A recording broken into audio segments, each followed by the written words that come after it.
Hey YouTube, it's me, Brianna. I've gotten a lot of questions lately about avoiding distractions while writing. Today I'm doing a collaboration with Emma Fink about this topic. Make sure you click on over to her video after watching this one to see her side of things. I'll drop the link in the description box for you so you can find it down below after you finish watching this video. In my last video I shared a few ways to make writing a priority. Make sure you watch that one too if you haven't already. Now, here are some additional tips for avoiding distractions while writing.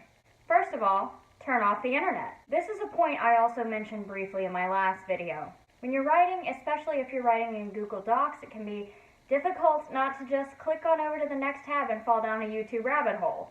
The best way to avoid this problem is by turning off your Wi-Fi altogether. If you're having trouble staying off your phone as well, switch that bad boy to airplane mode and keep on trucking. Next, take care of anything pressing that's going on before you sit down to write. For some people, this means answering any and all social media queries or comments. For others, it could mean taking dinner out of the oven, feeding the cats, husband, children, etc. Chris Fox, in his book 5K an Hour, talks about this and refers to this step in the process as clearing the decks. Also, if you haven't checked out that book, side note, I highly recommend it. After that, I recommend doing a writing sprint. Most of you are familiar with writing sprints, but if you're not, basically you just set a time and make a plan to write for the full duration of that time without stopping or taking time to critique what you're doing. For me, I like to write in 20-minute sprints with a 5 to 10 minute break in between.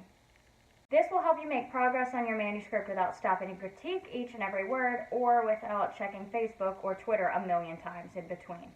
Another point I like to make is that you should know what you're writing before you write it. I used to get writer's block all the time, and for me, I found that writer's block was really just a result of me not knowing where the scene was going.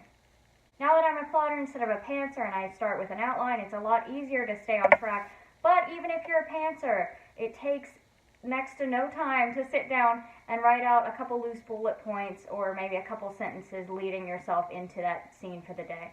This way you're less likely to get stuck and more likely to end the session productively. Second to last, have an accountability partner. For most people, this can be your critique partners or your beta readers. For others, this might be a best friend or significant other. Basically, you just need someone who can help keep you on track when you're writing. Before you sit down for your daily or weekly or monthly, whatever writing session, let your accountability partner know how much progress you want to make and then ask them to check in with you throughout the process. Last but not least, shut your door. When I say shut the door, I mean literally, but you could also do this figuratively. For example, if you share an office space with, say, your bedroom or a space that you share with other people and you can't shut the door, you could invest in some noise-canceling headphones, put those on, play some white noise or music or what have you to block out the rest of the world. If that doesn't work, try asking the people you live with if they can leave you alone long enough to get some writing done. And if all else fails, try writing somewhere besides home, say a coffee shop or a hotel room or even a shed in your backyard. But don't do that last one right now because it's way too hot almost everywhere and I don't want any of you guys to get heat stroke.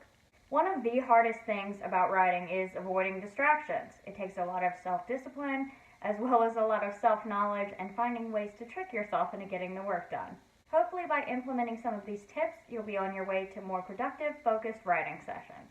That's all the time I have for today. If you liked what you saw, don't forget to comment, thumbs up, subscribe, and share this video on social media. Also, feel free to let me know in the comments below how you stay focused while writing and avoid distractions. Oh, and make sure you click the link in the description box below to check out Emma's video on this topic as well. Thanks again for watching, and I'll see you all next week. Bye!